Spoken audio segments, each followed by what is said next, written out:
नमस्कार। मैं राजेश मेहतानी अपने इस YouTube चैनल पर आप सभी का स्वागत करता हूं। आज से हम एक नई श्रृंखला शुरू करने जा रहे हैं शॉर्ट कैप्सूल्स के नाम से। शॉर्ट कैप्सूल में हम जो विषय हमें जानने चाहिए उसके बारे में संक्षेप में जानेंगे, इसीलिए हमने इसका नाम रखा शॉर्ट कैप्सूल। हमारा ये प्रयास रहेगा कि 10 से 12 मिनट के भीतर अपनी बात समाप्त कर दें और आप उस विषय को थोड़ा सा उसके बारे में थोड़ी जानकारी आप ले लें। तो आज पहला दिन है, तो हम आज बात करेंगे भारत के संविधान की। और भारत के संविधान में सबसे पहले बात करेंगे भारत के संविधान की प्रस्तावना की। ये भारत के संविधान का प्रस्तावना है। मैं पहले इसको एक बार पढ़ूंगा। पढ़ने से पहले एक बात आपको याद करा दूं कि ये इतना महत्वपूर्ण है कि जाने माने संविधान विशेषज्ञ स्वर्गीय N.A. पालखीवाला ने इसे कहा कि ये संविधान का परिचय पत्र है। Preamble is the identity card of the constitution. ये इतना महत्वपूर्ण है और परिचय पत्र से ही किसी की जानकारी मिलती है। तो पहले एक बार मैं इसको हिंदी में पढ़ता हूँ, फिर इसको समझने का प्रयास करेंगे कि वास्तव में हमारे संविधान निर्माता हमें कहना क्या चाहते थे और संविधान के बारे में हमें बताना क्या चाहते थे, इस परिचय पत्र की विशेषता क्या है। तो ये भारत के संविधान का परिचय पत्र है। ये मैं एक बार आपके सामने पढ़ूंगा।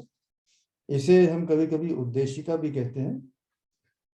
हम भारत के लोग भारत को एक संपूर्ण प्रभुत्व संपन्न समाजवादी पंथ निरपेक्ष लोकतंत्रात्मक गणराज्य बनाने के लिए तथा उसके समस्त नागरिकों को सामाजिक, आर्थिक और राजनीतिक न्याय, विचार, अभिव्यक्ति, विश्वास, धर्म और उपासना की स्वतंत्रता, प्रतिष्ठा और अवसर की समता प्राप्त कराने के लिए तथा उन सब में व्यक्ति की गरिमा और राष्ट्र की एकता और अखंडता सुनिश्चित करने वाली बंधुता बढ़ाने के लिए दृढ़ संकल्पित होकर अपनी इस संविधान सभा में आज तारीख 26 नवंबर 1949 ईस्वी मिति मार्गशीर्ष शुक्ला सप्तमी संवत 2006 विक्रमी को एतद द्वारा इस संविधान को अंगीकृत, अधिनियमित और आत्मार्पित करते हैं। अब थोड़ा सा इसकी विशेषताएं देखेंगे कि हम इसमें कहा क्या गया है, इसको समझने का प्रयास करेंगे। देखिए, जो भारत का संविधान का प्रस्तावना है, ये एक ब्रीफ इंट्रोडक्टरी स्टेटमेंट है जिसमें हमें जो गाइडिंग पर्पस है संविधान बनाने का, उसका प्रिंसिपल, उसकी फिलॉसफी, उसके बारे में हमें समझाता है। इसकी एक विशेषता यह भी है कि ये पूरे संविधान के 22 भागों का निचोड़ या सार हमें चंद पंक्तियों में समझा देता है। यदि कोई व्यक्ति भारत के बारे में जानना चाहता है, भले ही वो संविधान उसने न पढ़ा हो, लेकिन भारत को जानने का उसमें उत्कंठा हो, इच्छा हो,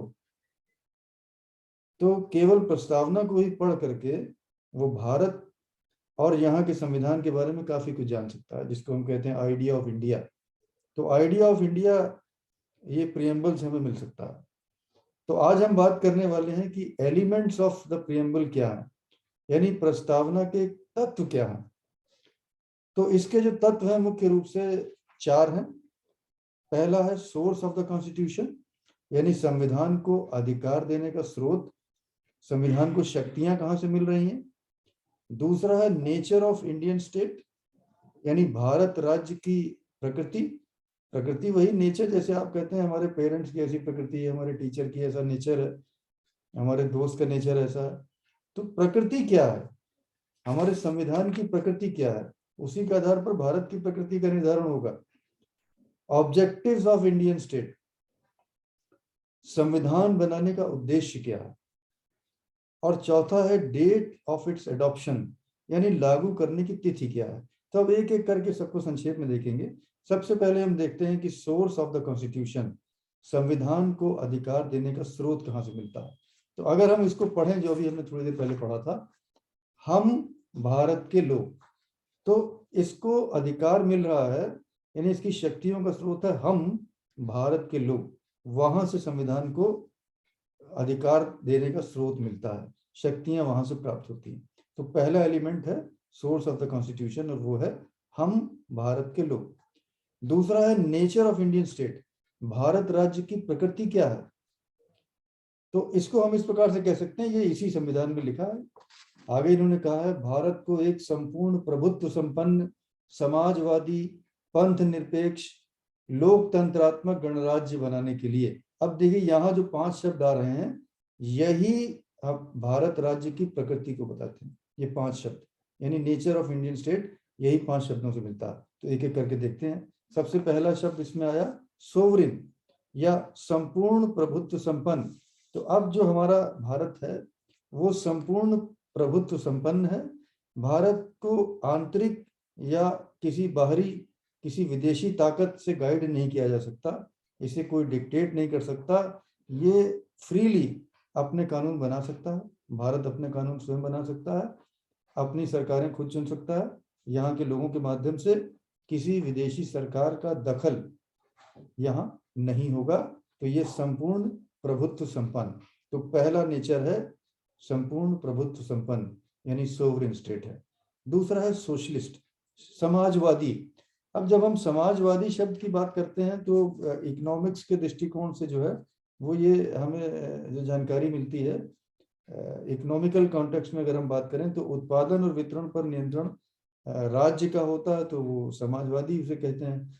और पूंजीवाद जो कहता है कि उत्पादन और वितरण पर किसी का नियंत्रण नहीं होगा। तो हमारे यहाँ तो मिक्स्ड इकोनॉमी है, और हम भी एलपीजी में हमने भी पदार्पण कर लिया है, जिसे हम कहते हैं लिबरलाइजेशन, प्राइवेटाइजेशन और ग्लोबलाइजेशन। तो हमारे मिक्स्ड इकोनॉमी है, यानी कि जो उत्पादन और वितरण पर केवल राज्य का ही नियंत्रण नहीं है, कुछ चीजें जो है प्राइवेट सेक्टर में भी हैं। तो हमारे यहाँ जो समाजवादी का अर्थ ये है कि ये सामाजिक समरसता की बात करता है, सोसाइटल इक्वालिटी की बात करता है। ठीक, इस आधार पर यहाँ पे समाजवादी कहा है। इसके अलावा अगला जो है बिंदु है वो है सेक्युलर। सेक्युलर को हम कहते हैं हिंदी में पंथ निरपेक्ष। पंथ निरपेक्ष का मतलब ये नहीं कि देश हमारा नास्तिक है, इसका तात्पर्य ये है कि देश का कोई धर्म नहीं होगा, लेकिन नागरिकों का धर्म होगा। उन्हें उपासना की, किसी भी धर्म को मानने की उनको पूरी स्वतंत्रता होगी, और राज्य का कोई धर्म नहीं होगा। लोग अपने अपने धर्म को मान सकते हैं। सर्वधर्म समभाव होगा, सभी धर्म पंथों का बराबर सम्मान किया जाएगा। अपने अपने पंथ की उसमें जो उपासना पद्धतियां हैं उसके माध्यम से उनका जो बिलीफ सिस्टम है उनकी पूरी आज़ादी है। और यहाँ तक कि आपको नास्तिक रहने की भी आज़ादी है। तो सेक्युलर, राज्य का कोई धर्म नहीं होगा, राज्य सभी पंथों को समान रूप से देखेगा। अगला है डेमोक्रेटिक, यानी लोकतंत्रात्मक। तो लोकतंत्रात्मक का मतलब ये हुआ कि जो राज्य जो है उसकी जो सरकार का गठन होगा वो विल ऑफ द पीपल, लोगों की विल के अनुसार, लोगों की इच्छा के अनुसार होगा।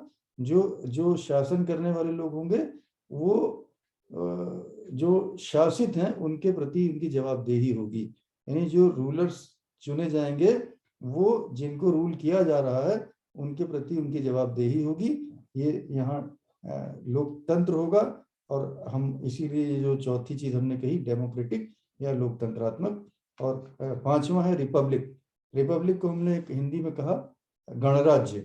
अब ये जो है मोनार्की का, ये पहले जो मोनार्की वाली बात कई देशों में अब भी है जहाँ राजतंत्र है। तो जहाँ राजतंत्र चलता है, जैसे अभी यूके है, तो वहाँ पे जो हेड ऑफ स्टेट है वो हेरिडेटरी के आधार पर होता है। ठीक, यानी वंशानुगत होता है। हमारे यहाँ जो है वंशानुगत नहीं होगा, किसी भी पद पर कोई व्यक्ति वंशानुगत नहीं होगा कि राजा का बेटा राजा होगा, ऐसा नहीं होगा। जो भी व्यक्ति होगा, जो हेड ऑफ स्टेट होगा, वो एक तो निर्वाचित होगा डायरेक्टली या इनडायरेक्टली, और उसका एक फिक्स टेन्योर होगा, फिक्स टर्म होगी। अब हमारे जो प्रेसिडेंट ऑफ इंडिया है, ये पद जो है वंशानुगत नहीं है, ये हेरिडेटरी नहीं है। भारत का कोई भी नागरिक जिसमें राष्ट्रपति पद के लिए पात्रता है वो उसका चुनाव लड़ सकता है। तो ये सबको अवसर समान है। तो यहाँ से ये स्पष्ट हुआ जो हेड ऑफ स्टेट होंगे वो इलेक्टेड होंगे, डायरेक्टली या इनडायरेक्टली वंशानुगत नहीं होंगे। तो ये जो हमने देख लिया कि नेचर ऑफ इंडियन स्टेट कैसा है, राज्य की प्रकृति क्या है, इन 5 शब्दों से इसको हमने जाना। अगर हम दोहराना चाहें तो हिंदी में और अंग्रेजी में बारी बारी से कहूंगा। पहले अंग्रेजी में, number 1 sovereign, number 2 socialist, number 3 secular, number 4 democratic और नंबर 5 रिपब्लिक। इसी बात को अगर मैं हिंदी में दोहरा दूं, संपूर्ण प्रभुत्व संपन्न, समाजवादी, पंथ निरपेक्ष, लोकतंत्रात्मक और अंतिम है गणराज्य। अब हम देखते हैं ऑब्जेक्टिव्स ऑफ इंडियन स्टेट क्या है, ये संविधान को बनाने का उद्देश्य क्या है। तो अब जब थोड़ी देर पहले जब हमने पढ़ा प्रस्तावना को, तो एक बार फिर से पढ़ता हूँ उसमें। देखिए क्या क्या चीजें हैं। उसके समस्त नागरिकों को सामाजिक, आर्थिक और राजनीतिक न्याय, विचार, अभिव्यक्ति, विश्वास, धर्म और उपासना की स्वतंत्रता, प्रतिष्ठा और अवसर की समता प्राप्त कराने के लिए तथा उन सब में व्यक्ति की गरिमा और राष्ट्र की एकता और अखंडता सुनिश्चित कराने वाली बंधुता। देखिए इसमें भी 4 चीजें आई। सबसे पहले आया जस्टिस, न्याय। तो न्याय जो कहा गया वो 3 प्रकार का, सोशल, इकोनॉमिक एंड पॉलिटिकल, 3 प्रकार का न्याय, सामाजिक, आर्थिक और राजनीतिक। दूसरी चीज आई इक्वालिटी, जिसे हिंदी में हमने अभी पढ़ा, वहां कहा समता। तो समता कितने प्रकार की, प्रतिष्ठा और अवसर की समता। तीसरी चीज यहां पर आई लिबर्टी। लिबर्टी मतलब स्वतंत्रता, किस चीज की, of thought, expression, belief, faith and worship, अर्थात विचार, अभिव्यक्ति, विश्वास, धर्म और उपासना की स्वतंत्रता। तो हर प्रकार आपको किसी भी धर्म को मानने की स्वतंत्रता है, आपको अभिव्यक्ति की स्वतंत्रता है। हाँ, बस एक बात ध्यान रखने वाली है, ये सब हमारे फंडामेंटल राइट्स हैं और कोई भी फंडामेंटल राइट एब्सोल्यूट नहीं होता, कुछ रीजनेबल रिस्ट्रिक्शंस होती हैं। जब हम वहां पहुंचेंगे तब उसको देखेंगे। आज केवल संक्षेप में हम प्रस्तावना को देख रहे हैं। चौथी चीज है फ्रेटर्निटी यानी बंधुता। बंधुता, अब जो यहाँ कहा गया, assuring the dignity of the individual and the unity and integrity of the nation. कैसी बंधुता, व्यक्ति की गरिमा और राष्ट्र की एकता और अखंडता सुनिश्चित कराने वाली बंधुता, उस बंधुता की हम बात कर रहे हैं। और चौथा एलिमेंट है डेट ऑफ इट्स अडॉप्शन, यानी लागू करने की तिथि। देखिए अंतिम पैराग्राफ में हम पढ़ते हैं, वहां से हमें पता लगेगा, दृढ़ संकल्प होकर अपनी इस संविधान सभा में आज तारीख 26 नवंबर 1949 ईस्वी मिति मार्गशीर्ष शुक्ला सप्तमी संवत 2006 विक्रमी को एतद द्वारा इस संविधान को अंगीकृत, अधिनियमित और आत्मार्पित करते हैं। देखिए यहां से बिल्कुल स्पष्ट हो रहा है कि इसमें हमने 3 चीजें जो कही, अंगीकृत, अधिनियमित और आत्मार्पित। तिथि कौन सी है, 26 नवंबर 1949। तो 26 नवंबर 1949 को हमने इसे अंगीकृत कर लिया, अधिनियमित कर लिया और आत्मार्पित कर लिया। अब सवाल ये होता है कि साहब ये 26 नवंबर 1949 को जब हमने इसे अधिनियमित, अंगीकृत और आत्मार्पित कर लिया था, तो फिर इसे 26 जनवरी 1950 से क्यों हम इसको लागू मानते हैं या लागू किया, और गणतंत्र दिवस उस दिन क्यों करते हैं। देखिए इसका हिस्टोरिकल रीजन है, वो मैं आपको शेयर करता हूँ। दिसंबर 1929 में लाहौर में भारतीय राष्ट्रीय कांग्रेस का एक अधिवेशन हुआ था, जिसकी अध्यक्षता पंडित जी अर्थात पंडित जवाहरलाल नेहरू कर रहे थे। वहां एक प्रस्ताव पारित हुआ कि 26 जनवरी 1930 तक भारत को यदि डोमिनियन का पद नहीं मिलता है, अंग्रेजों द्वारा डोमिनियन का पद नहीं दिया जाता है, तो भारत खुद को पूरी तरह से स्वतंत्र घोषित कर देगा। तो 26 जनवरी 1930 तक जब अंग्रेज सरकार ने कुछ नहीं किया, तब कांग्रेस ने उस दिन अर्थात 26 जनवरी 1930 को भारत की पूर्ण स्वतंत्रता के निश्चय की घोषणा कर दी। और भारत ने 26 जनवरी 1930 को स्वतंत्रता दिवस के रूप में मनाया, और ये लगातार चलता रहा हर वर्ष। लेकिन अंग्रेजों ने जब हमें भारत को आजाद किया, हमें आजादी दी, वो डेट थी 15 अगस्त 1947, वो हमारे वश में नहीं थी। वो उन्होंने डेट डिसाइड कर दी। 15 अगस्त 1947 को हम आजाद हुए। तब तक 26 जनवरी को स्वतंत्रता दिवस के रूप में मनाया जा रहा था। इसके बाद देश आजाद हो गया और 15 अगस्त को भारत के स्वतंत्रता दिवस के रूप में स्वीकार किया गया। हमारा संविधान 26 नवंबर 1949 तक तैयार हो गया था, जैसे हमने पहले देखा, और उन ऐतिहासिक कारणों की वजह से, जिसको हमने पूर्ण स्वराज्य कहा था कि हम घोषित कर देंगे और प्रतिवर्ष मनाने लगे थे, उन ऐतिहासिक कारणों से 2 महीने के बाद अर्थात 26 जनवरी 1950 को हमने संविधान को लागू किया और इस दिन को तब से गणतंत्र दिवस के रूप में हम मना रहे हैं। तो आज केवल इतना ही।